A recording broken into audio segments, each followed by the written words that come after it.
Ladies and gentlemen, welcome back to the channel. My name is Chris, the High Guy Jacobs. And today we've got another episode of Who TF Are You?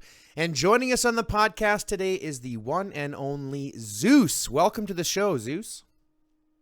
Glad to be here. Really appreciate the opportunity. Absolutely. Thanks a lot for joining us. So why don't we start by telling us just a little bit about you, because obviously this game is a social experiment, I'd like to say. So we like to know the people behind the accounts. So why don't you tell us a little bit about yourself? Yeah, all right. I am from the States, as mentioned. I live in New York City, and I work as a cancer researcher as my background. That's crazy. And, I've been playing the game now for 6-7 months, something like that. Originally came across the game. It was funny because I was playing a bunch of different like small strategy games, and always like this zombie genre. Came across Doomsday, and I was like, okay, what's this about?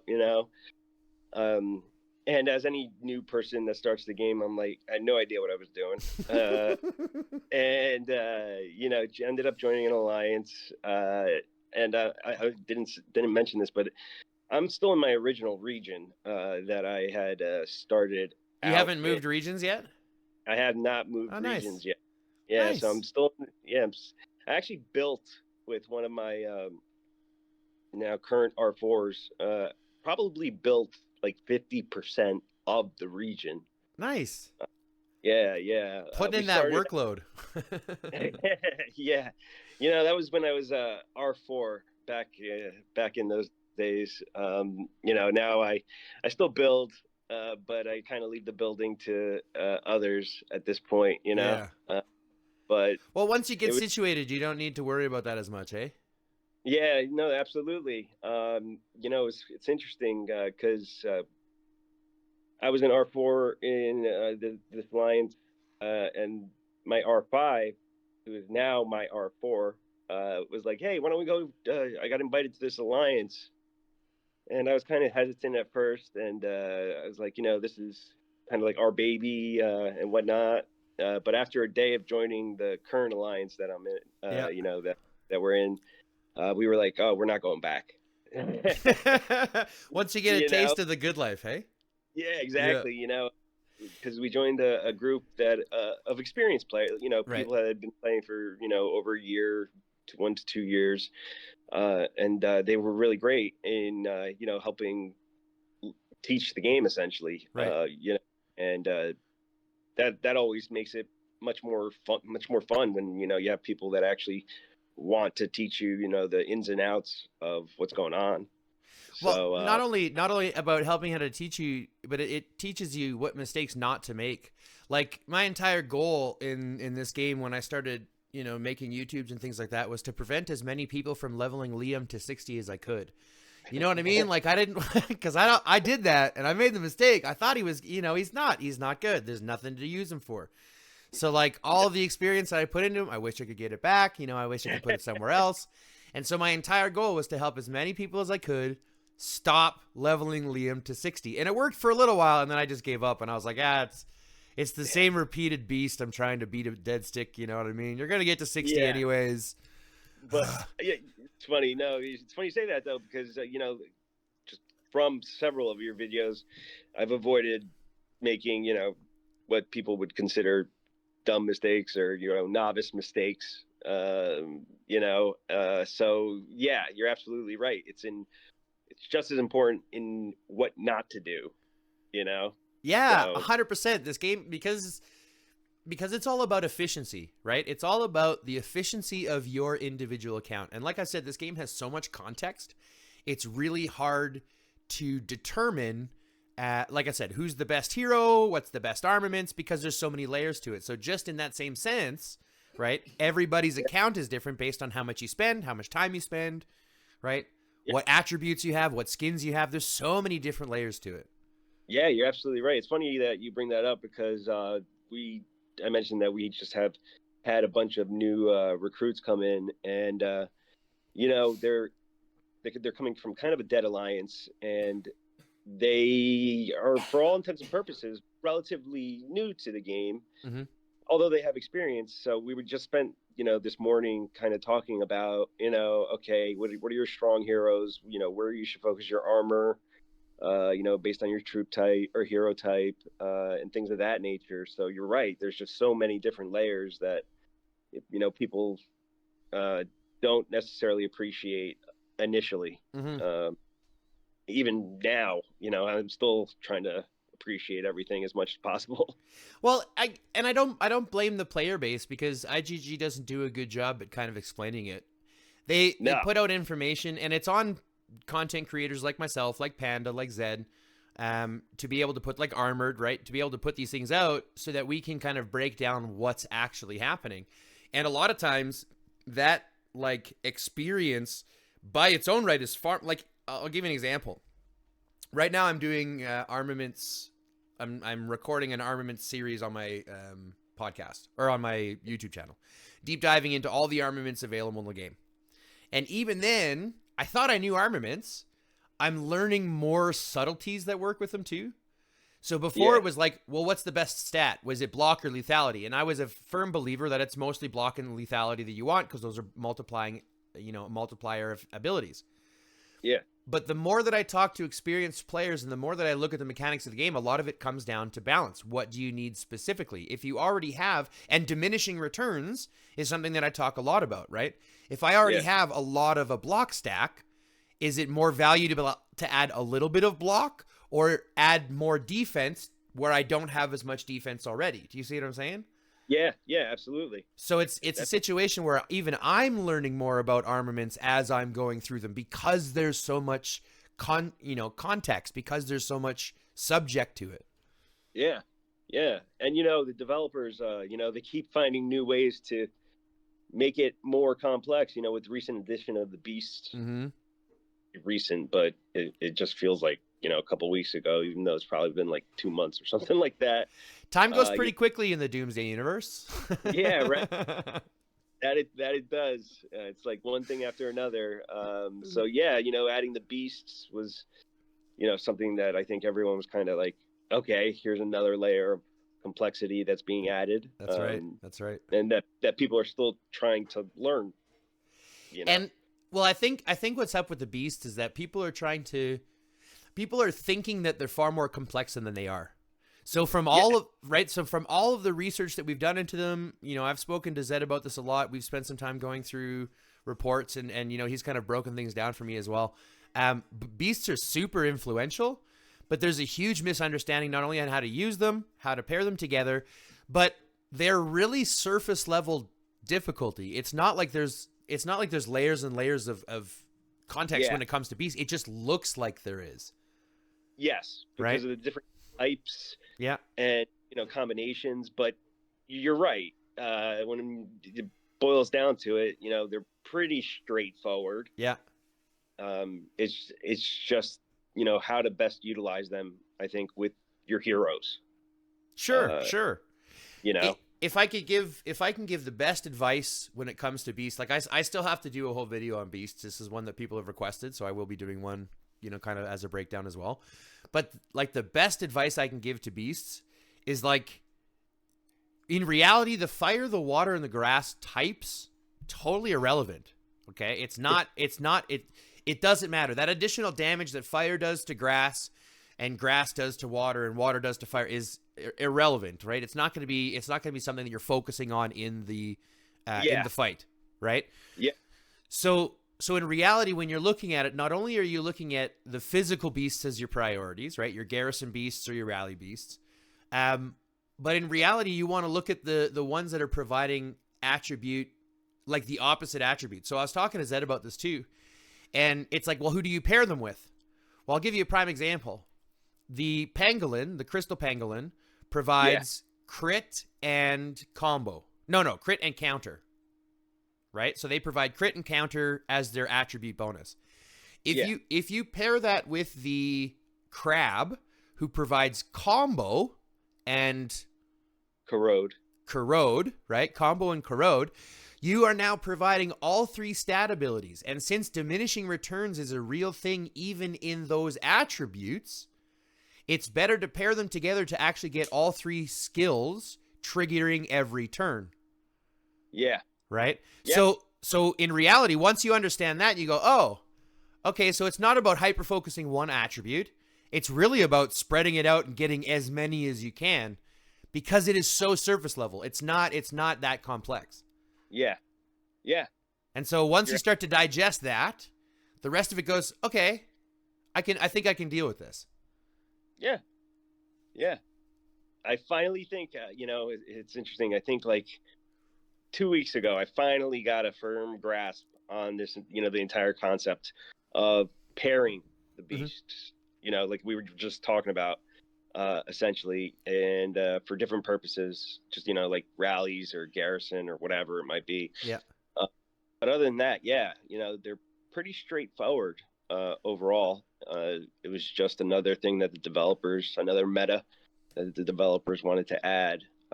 Just as I was, coming to appreciate, the vehicle and the armament. And the survivors and everything Yeah, else. the survivors. Then they throw. So I was like, all right, fine. And then and I think the funniest part about the whole thing is that your beast can have a beast. You know what I mean? Like that part to me makes it really funny. Yeah, that's great. I love that. It's like a I mean, support beast. yeah, Pokemons have exactly. Pokemons. When did that ever happen? Yep. Uh, so So let's jump back here. We got a little introduction to who you are, obviously. Let's go into your account a little bit. Like you said, you've been playing for about 6 or 7 months, correct? No, 7 yeah, or 8. I think we're talking yeah, 280 days. something like that. Yeah, Sure. yeah, And you're focused on ranged, and you're in region 632. that's right. So what's life like in 632? Right now it's this is a good thing, but it's pretty boring. We have no, so we just unfortunately, there were three of us, three alliances that were rotating the metro, Yeah. and one of the alliances who uh, was an all Russian alliance. Unfortunately, they had this internal dispute and kind of just had a little bit of a civil war about a month ago or something like that, Mm-hmm. during the last GW, and kind of had to remove that alliance because it was no longer what it originally was. Sure, sure. And so we ended up getting rid of that alliance, and putting a different one in its place. Actually, Spar, who we're allies with, came over to help us out, and we essentially turned, one of the three major alliances in our region now is essentially like an offshoot of the Spar alliance, and that was it. And so now the three alliances minus ours, the other two alliances were undergoing, like, really needed to grow. They weren't qualifying for events. Mm-hmm. They just didn't have the might, and that's understandable. But during this next upcoming set of events, I guess you can say, like during the next AR, I believe at least two out of the three of us will qualify for the major events. Mm-hmm. But as far as for the rest of the region, it's very peaceful. There are still a lot of outer zone one alliances that, for all intents and purposes, are active, and they just are, we let them do their thing, and they want to play with their friends or whatever, or they're just doing their own thing, Just and that's farming in the fine. outside. Yeah, yeah, that's what we said. You're like, hey, you guys are more than welcome to join, any of the top, 5, 10 alliances, whatever it was. I forget what it was. Yeah. In the region, we try to push for the top 3 because right now the top 3 are the only ones that can qualify for the events. Yeah, that's right. That's right. And obviously, that's where all the excitement really comes in, and the rewards, obviously. Yeah. As well as the team, that whole team and atmosphere, I think is really important is during the major events. Outside of Pompeii, obviously, which is weekly for whomever. Mm-hmm. So yeah, the region is undergoing, it's growing.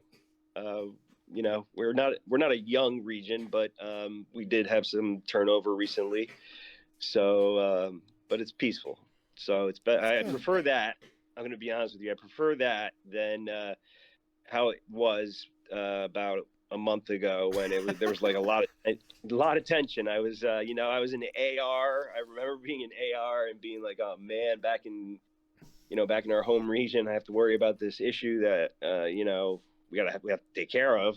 It's so Uh, weird. It's so weird. Sorry to interrupt, but it's so weird when it's more relaxing in a PvP event than it is to be back at home. yeah, That that to me is right. really odd. I'm like, this is nuts, like, and AR is by no means. I A mean, relaxing AR, event. It's not like a yeah, vacation, you know? exactly. It's a massive event, and that was more relaxing than thinking about what I had to deal with or we had to deal with when that ended and whatnot. Um, and I think AR, I think no, the previous IR was the first major event where I was R5. Yeah. So I'm still learning, myself, and trying not to take things so to heart. You know what I mean? The failures as well as the successes. When people get down because something doesn't happen right or whatnot. Because the previous R5, uh, just it was too busy and is now an R4. She's a great advisor, and she mentored me like how to the ins and outs of being an R5 and how to maneuver within the regions and things like that, Mm-hmm. and taught me quite a bit, quite frankly. And then I was able to assemble, for the most part, I would say like 50% of the current R4s were like people that I selected, and then the other half were people that were already there. Mm-hmm. So um, it's nice. It's got very much, and we always talk about this, and as a family, we've had several people go, and it feels like that. When they leave, you take it like, I mean, you wish them well, but at the same time, you're like, oh, you don't really want to see them go because you become close to them and whatnot. So Mm-hmm. It's because uh, we're creating real families, we're real relationships, we're real people. Like I've said throughout this podcast, I mean, the whole premise of why we're doing this is to prove to people and to show people that we are real people, right? It's not yeah, like you're playing against a game. It's not like you're playing against a computer. Every single account, every single person you interact with is a real person. They have real feelings, real responsibilities, they've got real lives, right? yeah, yeah, absolutely. And I think it takes a while to truly appreciate that, at that scale.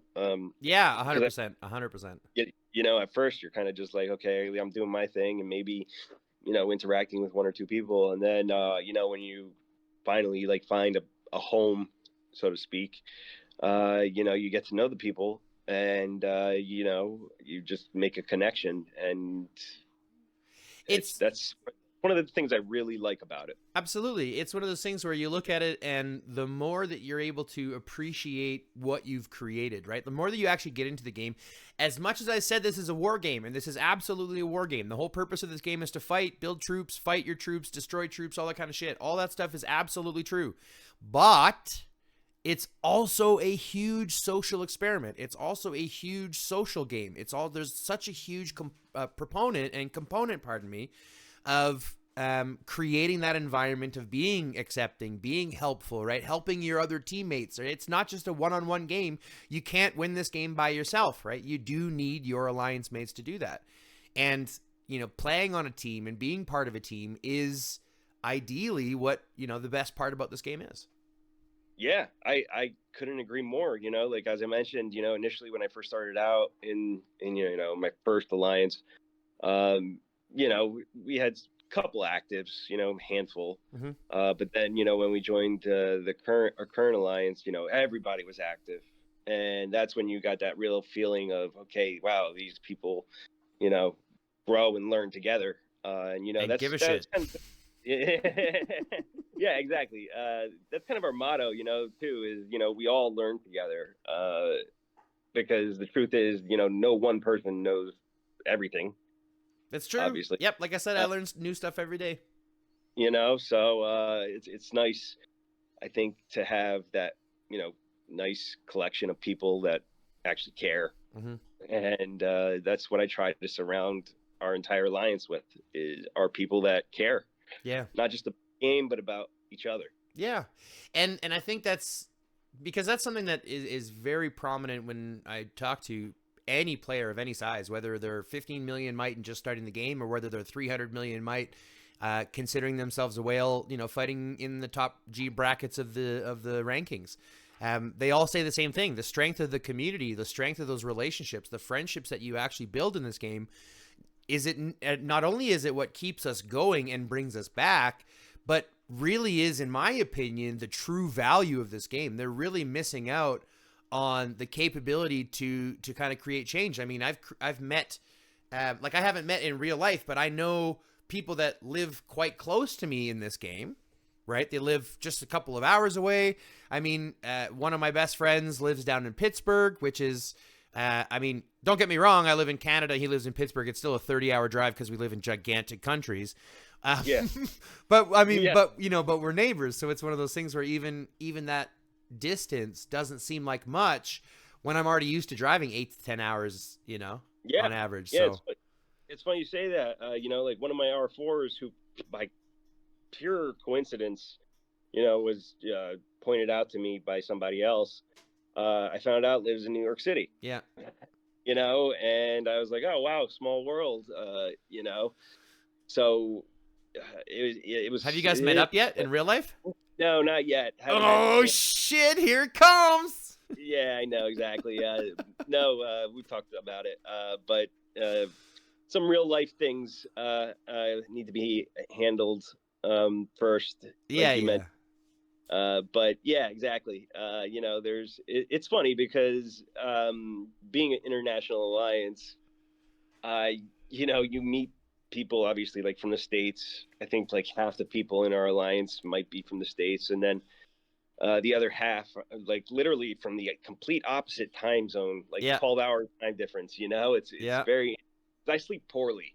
I'll Don't I'll we be up. all? I'll be up at like 3 a.m. and see who's on, and notice like a whole different group of people that are active, just because that's Different time their frame. exactly, Yeah. which is good and bad. It has pros and cons.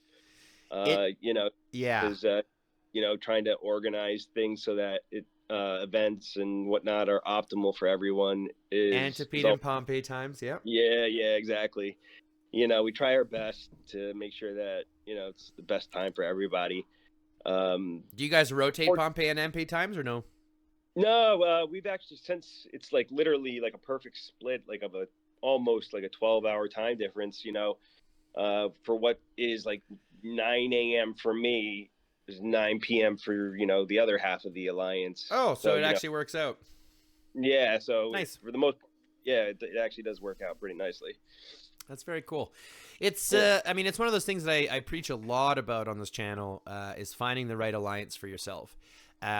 There's a couple of massive metrics that I use when determining not only a good alliance, but like you talk about, a good region, because it's not just about the alliance, it's about how those alliances work together. And we've kind of lost sight of this. If you look at the game where it was before they opened up everything, making it multi-regional, right? Multi-regional TC, multi-regional AR, like not AR, but arena, Yeah. multi-regional, like now you can have multi-regional alliances, all that kind of stuff. Ever since they kind of opened the game up, they've lost that focus on the tight-knit community. We don't have to be, I mean, you look at a region and there's no real reason anymore for a region to come together and work together, right? Yeah. Previous to that, we had Darksteel, which forced you to work together with other alliances, right? In your tight knit group that you had to within your region. They've gotten rid of Darkseal, haven't brought it back yet, and it's been over a year, so I'm kind of pissed off about that. But it's one of those situations where they've moved everything away from the individual focus on the group, and like I spoke about with one of these other guys I just had in the podcast, Ghost Protocol, he mentioned that they've also added so much game content that there's no real time to spend chatting, right? Yeah. You got so much to do in the day. Yeah, it's actually interesting you say that because, since we rotate the Metro and, being R5, the one thing I will say about our region is that at least the communication wise, between the three major alliances, all of us talk to each other, which is nice, because there is no reason for, like you said, my alliance to actually work with the other two major alliances. Not really. Oh, not really. But it's nice that there still is that, at least in our region, that sense of community. Actually some of the the leadership from the other two alliances are some good friends of mine. Like that. They've joined us for events and whatnot. And they don't have visions of grandeur. Yeah, exactly. Yeah. No, exactly. We all get along. We want to help each other out when we can, if we can, and I think we're finally reaching an inflection point where, all three of us can kind of stand on our own, feet for all intents and purposes. Well, you bring up, sorry to interrupt, you bring up ranking, and it's something that I've also had a big question about, especially to these younger alliances or people in newer regions. Because you mentioned that only, you've got 3 players or 3 alliances in your 3 major alliances in your region, right? Yeah. But only 2 of them typically qualify for events. So what's your opinion then on IGG's stance of only having 2,200 alliances allowed to participate in the events? I don't like that at all. I don't know. First of all, it seems arbitrary. Yeah. Especially with the growing number of regions. That number, I don't know how long it's been set, but, it's been a pretty standard number. I think they definitely need to increase the number of qualifiers. And make, even if they don't change, the upper war zones, Apex or whatnot, and just keep it the same, but just increase the number of alliances that can qualify. There were some rumors going around that the previous season, starting with IR, they would IGG would have increased it to like 3,200. I thought people were talking about, which would have been great, but obviously that didn't happen. And from what I've heard, it doesn't look like it's going to change anytime soon, which is unfortunate because, then what ends up happening is, actually I had a couple friends during the last set of events from different alliances reach out and say, do you guys, have some players that you could spare, so that we could qualify for, whatever event it was. And I told them, I would love to help them out, but, we were ourselves, making, just kind of the cutoffs and whatnot.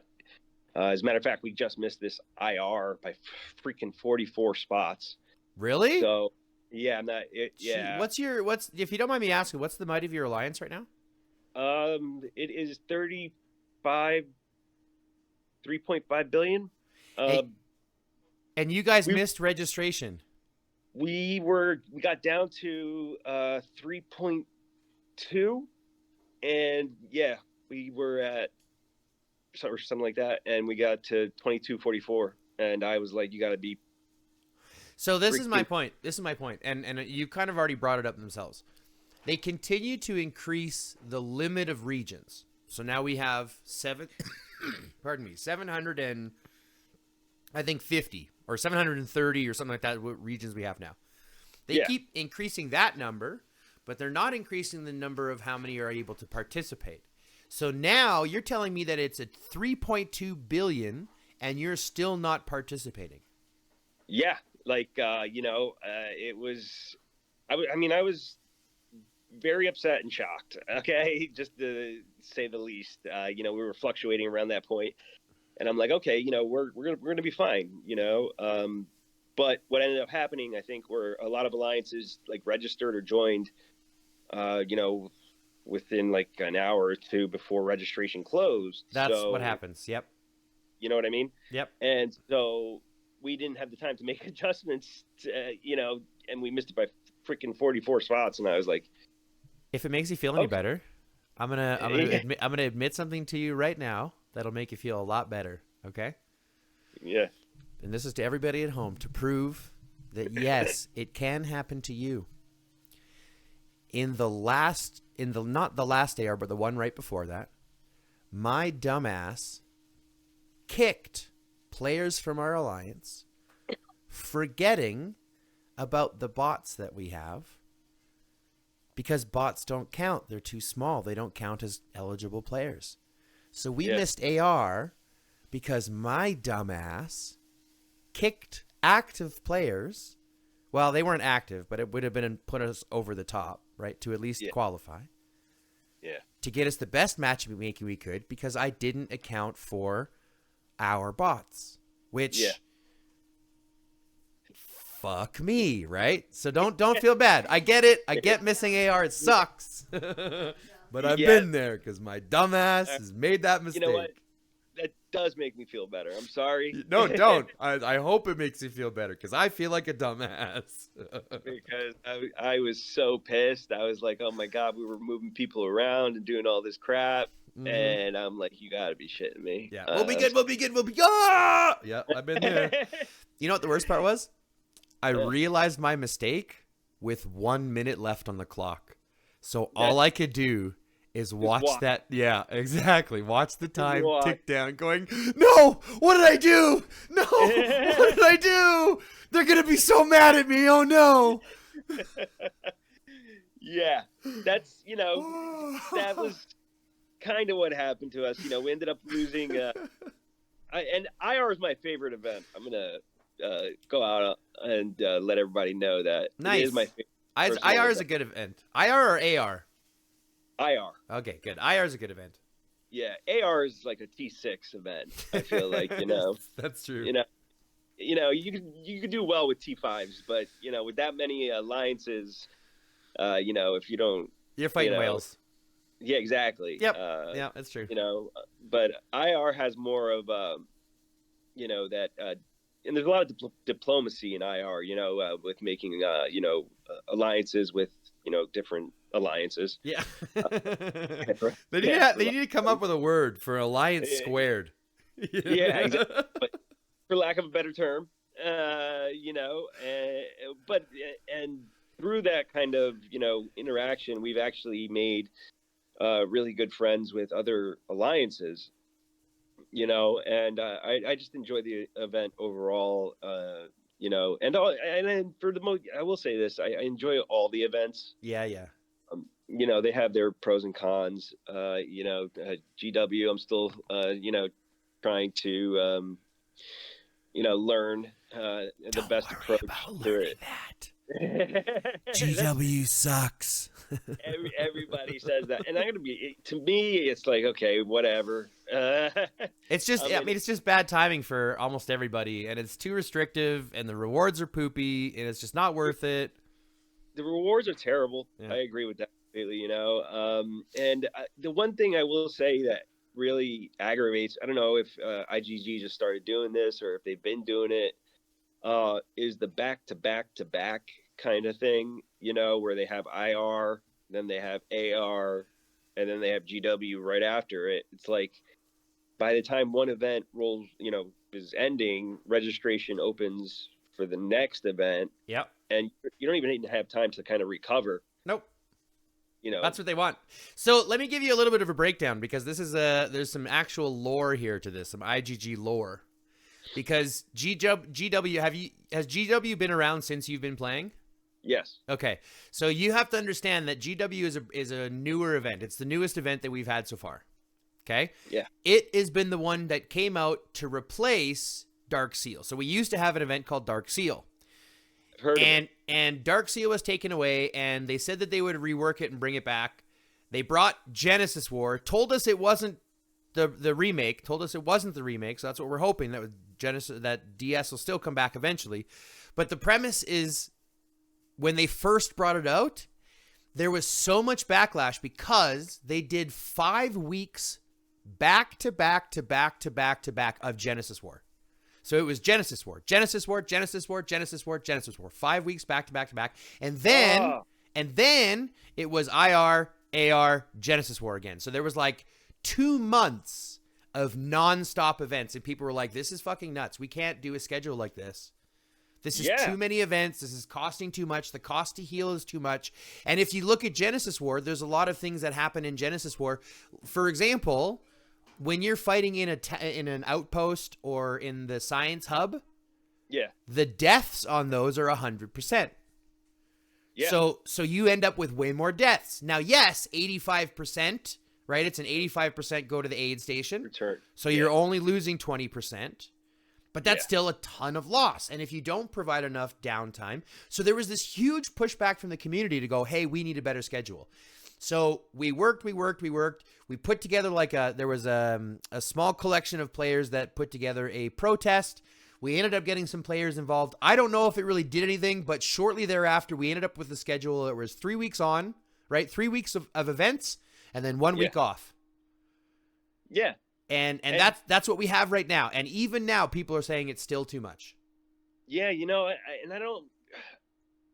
got to be honest with you. I truly don't understand the need for it to be so compressed. It'd be nice if, you had like IR, and then you had like, I knew that was going to be the number one reason. Exactly. The only reason they want you to use your resources so that you're more likely to spend on packs. That's it. Yeah. Yeah. Because that's all you can do, right? In order to recover at that, and be able to be competitive, is to spend. Yep. And I consider myself like intermediate spender, low spender, whatnot, and which is I enjoy it, but at the same time, I find myself almost needing to buy things sometimes. Needing is not the right word, but like it's true. Needing is true. It's in order to like be competitive at all. You need to actually purchase certain things. So it's unfortunate, and I really wish that they did give just even a little bit more time. I still think at the end of the day, they're still making quite a bit of money. Oh yeah, they're making hand over fist right now for sure. Exactly. So I think they would find themselves with an overall happier community if they just spaced it out a little bit more. Absolutely. But I can support that. I can support that ideology because it, like we were talking about, such a consistent push means. I'll give you a prime example. I kill like dead 200,000, 300,000 troops every single event. It's really hard to train 200,000 to 300,000 troops every single month, right? In that same time frame, when training 50,000 troops takes what, 17, 18, 20 days, something like that, something ridiculous. I don't remember. Something sure takes 6. I don't remember.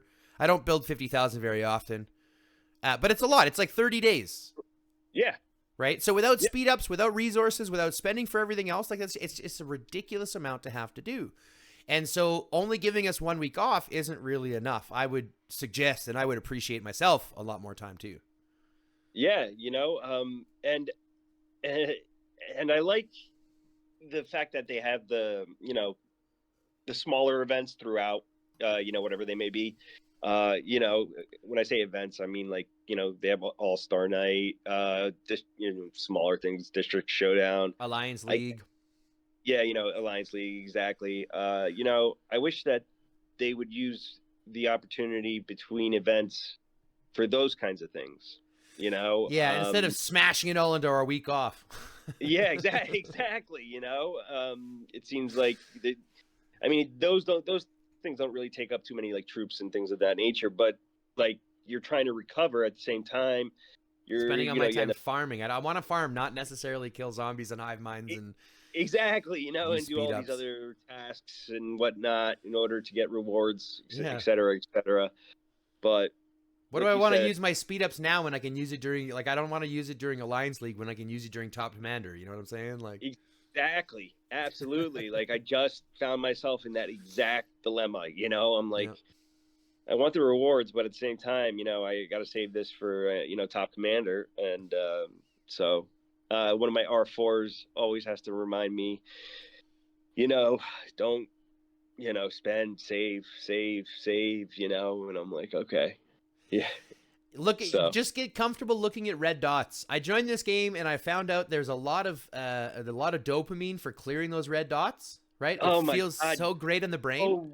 oh my god, you are so right. I have like this OCD Yeah, thing where if absolutely, I see 100%. red, I gotta get. It's like, oh my god, I gotta click it. Yeah, you know. yeah, it's there. But there's a couple of things that you'll learn very quickly. It's better to learn about that red. And I'll give you a prime example. When you're donating to Alliance Technology, right? This is a basic understanding. You should be donating to Alliance Technology every single day. You get 72 donations in the entire day that you generate, right? There's no reason why you can't donate a ton. However, if you donate more than 10 at a time, your chance of critting and getting extra points for the value of those, for some reason, goes up.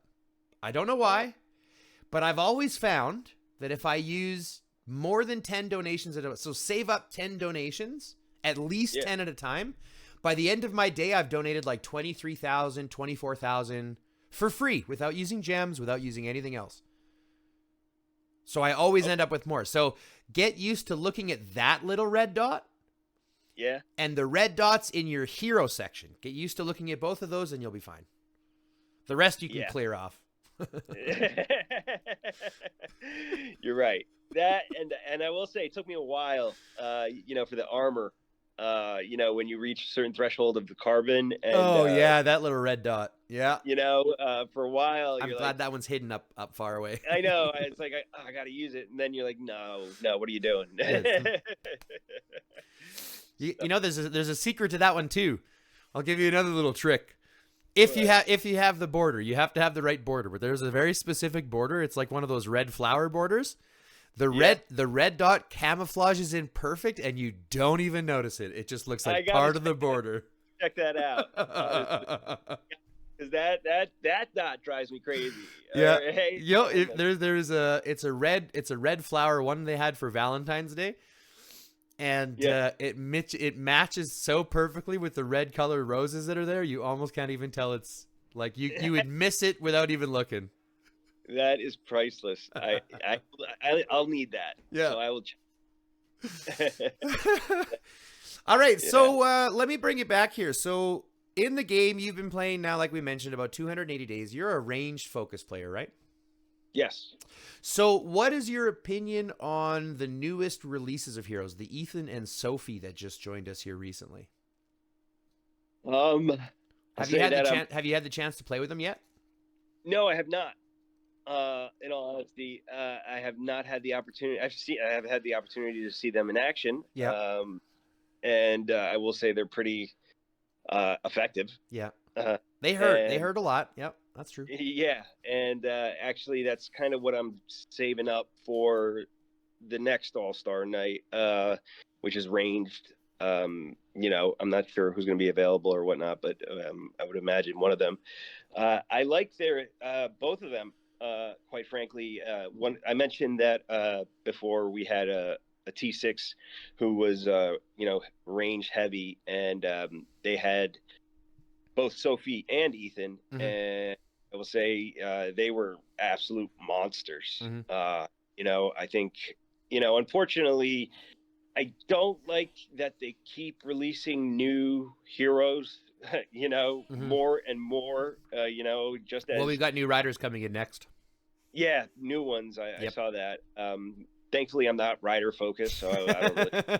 I have to save all my stuff now for the next infantry hero. I just spent a lot on Stella, so I'm going to spend everything now. Save everything now for like 6 months. Give me the next infantry hero. That's actually one of the things I learned watching, one of your YouTube videos is, unfortunately, the changes that they made to All-Star Night is you got to save up for the right Yeah, time. it's less and less about, because before it was not locked to the region, or before it was locked to the region, so you were participating with your friends, you were participating with the other alliances, so you kind of knew, you knew if your region had its own whales that those would be the ones that would getting it, and it wasn't really a problem. But now, because it's so open to everybody, number one, you never know who you're up against. Yeah, Sometimes you end up against nobody, and sometimes you end up against Safe Me. You know what I'm saying? Like yeah, there's and yeah, there's no competing against those players. And so as soon as yeah, they opened it up, it restricted the need for whales to jump regions to steal top commander. yeah. That's right. Yeah, you're absolutely right. And I find myself, even when I save and when I spend, at the same time, that it becomes it's still difficult. Yeah, you have to save up for months, man. You got to spend months looking at red dots. Yeah, It exactly. sucks. Finally getting used to it, where I'm like, oh man, the bag's full of stuff, and finally I can do this. At first, I was trying to do too much, too frequently, but yeah, um, like you said, I'm getting used to it. So unfortunately, Let me ask you a quick question. How many farm accounts do you have? um, in reality, I have one, but I have two. I have three total accounts, one farm account, and the other account is it will be a farm account. Yeah, yeah. So two farms. Good. I've got two as well. I just restarted my other one because I had a third account and I'm like, I don't want to have to worry about a third account. And then I got tier 6 and I've been healing tier 6 and I go, I might need a fourth account. You know what I mean? Like the resource necessity is crazy. Yeah, it's funny. I've been talking to some of my friends that are R4s, and we're like, oh, it'd be nice just to get like two accounts. Yeah. Just a main account and like a farm account. But then you talk to some of the people that are T6 and whatnot, and they're like, you got to be farming like nonstop. Yeah, you need literally 4, 5, 6. I know people with like 10 farm accounts. Yeah, And actually, don't get me one wrong, of they're getting 200, 300 million points in an event, right? They're always at the top, but they're using a lot. It's a lot of yeah, resources to get there. yeah, absolutely. Yeah. So So yeah. let's wrap it up here. We've been chatting for a decent amount of time. It's been a lot of fun. Oh, yeah. I think we're well over 45 minutes already. It's been an absolute blast to get to know you, but I do obviously want to ask you a couple last questions before we wrap up here. First and foremost, it's a question I ask every guest. If the developers were listening, if they chose to turn on this podcast today and they sat through this podcast and they were to get some information from you, what advice would you give them to give this game the most chance that it has at longevity? As the game grows, which it is growing, Mm-hmm. obviously, that's why the number of regions grows. I think they need to realize that they need to increase the number of alliances that are able to qualify Mm-hmm. for events. You're keeping something the same, the cutoff's the same, but you're increasing the overall number The of player pool. people. Yep. Yeah, essentially. And so you're excluding a significant amount of people, and you're causing a lot of people to have to jump, into different areas or whatnot, or join different groups. And I think that kind of deteriorates that, sense of family Mm-hmm. that people have. Mm-hmm. That would be my number one critique is, we talked about it earlier, was that, increasing the number of alliances that can qualify for events, Yeah, 100%. It needs to be addressed because, you know, I don't know how fast they're growing, but it's like, I think a region a day or something like that. Well, when they kind of took over and they started to expand, there was a noticeable period because they used to open one every like week or every couple of days. It was like they would open a new one every couple of days or a new one every like once a week, something like that. And then they went through this growth period where they were like, we're going to open one every day, one, maybe two every day, right? They were opening 2 a day at one point. So Really? yeah, they were opening 2 regions in one day, sometimes 1 region every 2 days, sometimes 2 regions in one day. Like they were mass blowing out these regions. But I'm not sure if they're growing in that sense, like they're opening up new regions and getting a lot of new players there, because I'm more concerned about the players that they get that stay. Like, how many of these new players that they get? Because you go to a lot of these older regions or even newer regions, and they're full of dead alliances, dead players, players that logged in that are never going to log in again. Yeah. So I'd like to know. I'd like to know how much they actually are growing in comparison to, where they were before. What their growth stream is like now. Yeah. No. Absolutely. Like player retention. Mm-hmm. Something that would be very interesting to know. I have no idea. Even in our region, in the outer zones, there's dead alliances, but there's some that are active. Mm-hmm. Still trying to get a feel for who's active and whatnot. So yeah, with that in mind, they are obviously getting new players. Yes, yeah, obviously it's still going through growth. They wouldn't do collabs with Pacific Rim if they were losing money. Exactly. Yeah. So. Or maybe they would. I don't know. Backwards business people. Yeah, but I feel like that is something that definitely needs to be addressed. At some level. Absolutely. And then the second thing that we talked about kind of at length is, although I don't think they would change this, the first thing I think they potentially would, just makes sense. And also, it wouldn't hurt their bottom line if they were to have more people actually qualify for event, right?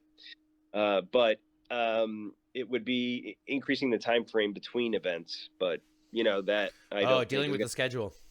Yeah, the schedule. Yep. is brutal.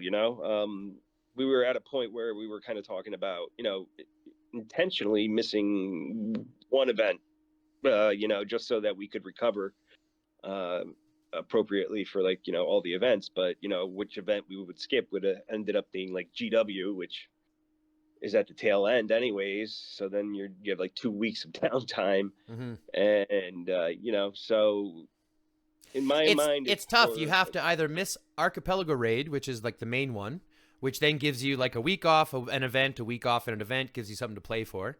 But then you're sacrificing AR rewards, which are arguably the best rewards for the events, to play GW, which doesn't make any sense.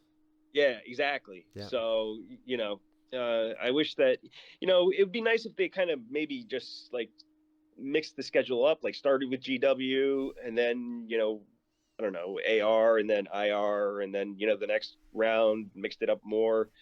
I think that would be, very beneficial to them and keep it kind of fresh for everybody. I think you make a really good point. I think the best thing that they could do is switch, like if they started with Island Raid, or no, if they started with Archipelago Raid, put GW in the middle and then ended with Island Raid, or like the other way around, start with Island Raid, have GW in the middle and then end with the big event. Yeah. That'd be perfect. I think that'd be a great schedule. Because then we can just log into GW, not do anything for it, screw the whole event anyways, and still have a week off. There you go. Exactly. Everyone hates GW. Do you hear this, IGG? Everyone hates GW. Yeah, it's kind of it's a pointless event in my mind. I take part in it because it's a team building event. That's the main reason. It's not fun though to me. Yeah, we in GROP we log in. We build the 4 locations, the 4 resource centers. We will build our towers just for rewards, and we will fight for War Meets War rewards. But as soon as we get to 45 million points, you just stop because there's no need to fight anymore. Yeah. So we don't fight for location points. We're not garrisoning our stations if we don't have to. Like, we're not going to waste troops there. Fight for your 45 million points over your 3 days. Take her easy. Yeah, exactly. Yeah. Get your free rewards and go on home. Exactly. So. All right. So that being said, Zeus, I want to say thank you very much for joining us. We're going to wrap it up here. Yeah. Thank you for having me. No problem. It has been an absolute blast. I want to say, you know, as it comes to the community, one of the best parts about what I do is that I get a capability to meet people and obviously learn a little bit about them. So I'd love to, you know, I'd like to say thanks for coming on, showing a little bit about who you are, you know, what makes this game great, what maybe makes this game not so great. But I do want to give you one last chance before we wrap up here. I do want to give you the chance to shout out any of your friends, any of your alliance mates, any of your friendly alliances that you have, anyone you want to say hi to. Go ahead. I appreciate that. Yeah, I just want to give a quick shout out to HDX, my alliance, and all my R4s. I don't want to single anyone out. Love you all.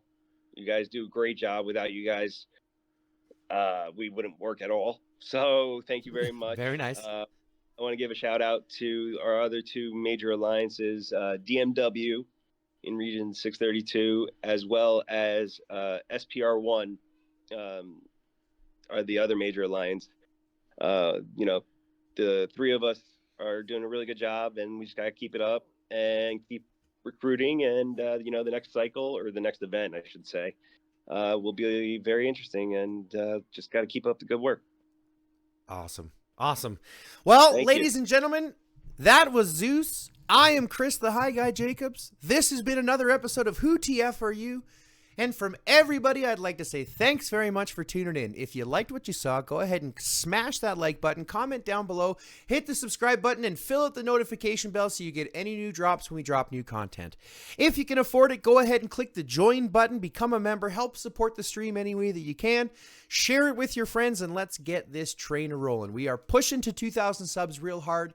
I'm hoping we can get there and smash through that barrier and make a wonderful community together. So I want to thank you all for tuning in.